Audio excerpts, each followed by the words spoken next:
I'm Lynn Richardson. I'm head of the North Carolina collection at the Durham County Library, and I want to tell you a little bit about what the collection is and why it exists. The North Carolina collection's main purpose is to preserve in as much depth as possible the history of Durham City and County and make that information available to the people of Durham County and anywhere else in the world. We also have a good, strong collection of materials on North Carolina. The difference for North Carolina is we have books only. We have a very few maps, but primarily books. For Durham, we not only collect books that have been published, we collect photographs. We actually have thousands of photographs of Durham. We're adding photographs all the time. We have maps, an in-depth collection of maps and plans of Durham buildings and that kind of thing. And we also collect papers of individuals and organizations in Durham. So it's a really strong collection, and it's for anybody who is interested in learning more about Durham history, whether for research or just for pleasure. So I've just mentioned that we collect the papers of individuals and organizations. Well, people say to me, and what exactly does that mean? What we want is things specifically related to Durham, and we're interested in paper only. We don't take 3D items. You know, if you have a chair that your great-great-grandfather sat in and he was important to Durham history, we're unfortunately not going to take that. But what we will take is things, all kinds of things. We want photographs. People love photographs, and they're a wonderful expression of, you know, of our history. We're interested in things like funeral programs, church programs, you know, from your Sunday services, weddings of people in Durham. If you go to a lot of plays or musical concerts, we're interested in that. We actually have a woman who sang in the Durham Choral Society for something like 20 or 30 years, and we have all those programs. That's an incredible record, you know, of an important Durham institution and events. For institutions, we're interested in, and for individuals too, if you own a business or were part of a nonprofit, we're interested in minutes of those kinds of organizations and other documents that show what that organization did that was important to Durham history. Also, for-profit businesses, schools. We've got a big collection of Durham schools material, and we're looking for more. We'd like to get funeral programs because they're really important to tell people in the future, you know, the biography of somebody's life. So if you go to a funeral, just to drop one by here would be great. So we're looking for all kinds of things that tell the story of Durham history. And when you donate your things here, you can know that we are going to take really good care of them. There are special things you do to items that you want to preserve for a long time. You put them in acid-free folders because acid can deteriorate things. Those folders go in acid-free boxes. They go on shelves in climate control conditions with humidity and temperature control, because the right temperature and humidity also helps preserve things longer.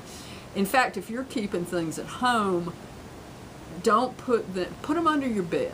Don't put them in the I mean, if you've got to put them in the house or in a closet, don't put them in the attic or the basement. Your attic is going to be, you know, too cold in the winter, too hot in the summer.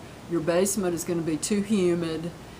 Your attic's probably going to be humid too in the summer. So you want steady conditions and not too cold or too hot and humid. Too cold is better than too hot. Don't laminate. Okay. Outdated. I'm Kristen Merryman, and I'm the Senior Library Assistant for the North Carolina Collection. And my job is, once we collect your collection, bring it in-house, my job is to make sure it's organized and so researchers can use it and find things that they're looking for. So once we get a collection in and we process it, which means we organize it, we also create a guide to that collection, and we call that a finding aid. And all of those finding aids we put online on our website so that anyone from anywhere in the world can find out what we have about Durham history. And this is one of our examples of a finding aid. It's for the East Cedar Grove Missionary Baptist Association collection. In this guide, what you can find are the dates of the collection, how big the collection is. You also will find out a history of the organization or the person that donated the collection, as well as a list of everything in the collection. So every folder that we have in the collection and a basic description of what's in that folder. So it could just be meeting minutes, it could be photographs, it could be, we have correspondence, sorted things, but this will tell you what's in each box in the collection, so you know when you come in to do research which ones you're going to want to pull.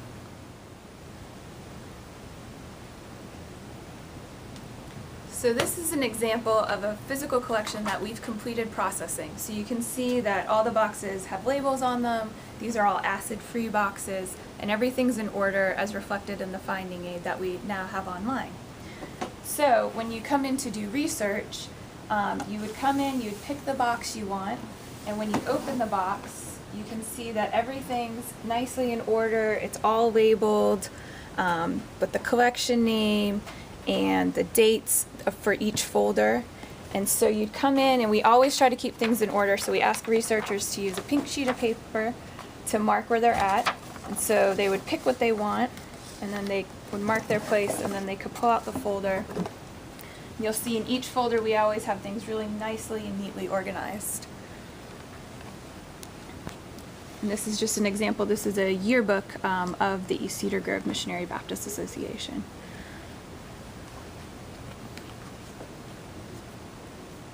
Security is very important to the North Carolina collection. When we acquire materials from you and other people in the community, we want to be sure they stay here for future generations.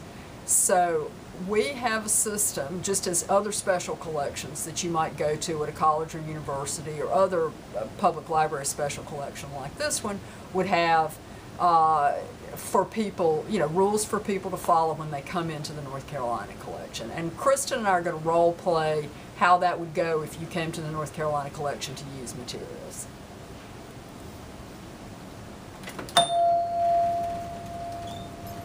Hi, how are you? Good. I'd like to do some research today. Okay. I'll be glad to help you with that. The first thing we do is we ask people to put their bags in a locker.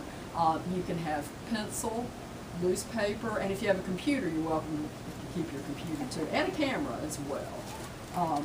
So I'm going to give you a key here. This is locker number 1. It is the first one on the top there. All right, thank you.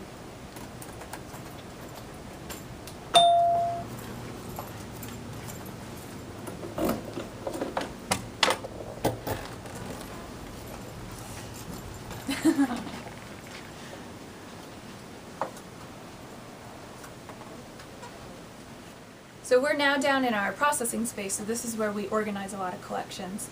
And this collection here goes to show that we don't really care what state your collection comes in as. This just is a jumble of papers that came in a box. And we'll go through and make sense of it all. You don't have to. And so you'll see we have a baby book in here. It's from 1910. We have framed photographs, all sorts of pamphlets and papers and letters in here that we'll sort through and make sense of so that you and researchers can have better access to it in the future. So a collection I'm working on right now was actually donated by Pat Murray, and we're referring to it as the Harris Family Collection because it really covers all sorts of different members of the Harris family, their history, their work, and their family life here in Durham and in Chicago.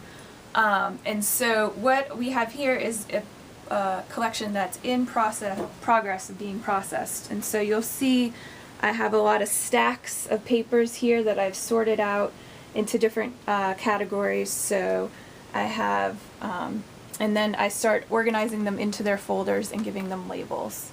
And so they'll reach their final resting place in our nice acid-free boxes where they'll be all organized, and I'll have a guide to them online in our finding aids. I want to encourage everybody who's watching this who has Durham connections and possibly any materials about Durham to think about what's going to happen to those materials when you are no longer able to care for them. Do your children or your other heirs or your neighbors or whoever know what you want to happen to those things, because very often, if they don't, they will end up in the trash. It's heartbreaking. I would encourage you to give me a call. I'd be glad to talk to you. You don't even have to deposit them here, but I'd certainly like you to think about it. I can tell you other places that take materials. If you have your private things, your private writings or collections of, as I mentioned earlier, funeral programs, graduation programs, all kinds of things like that. Things from a club or organization that you might be a member of, from your business, the company that you work for, you might encourage them to deposit their things here if they have a strong Durham base. So I really hope you'll think about the legacy of any materials that have to do with you and your personal, social, civic, and work life. What's going to happen to those? And give me a call and I'll be glad to talk to you about a plan to preserve those things, not only for you right now and your children, but for generations to come. If you do want to either come see me or drop materials off, or both, I'm at the main library, 300 North Roxborough Street in Durham, on the 3rd floor. If you get off the elevator or come up the steps, you can't miss us.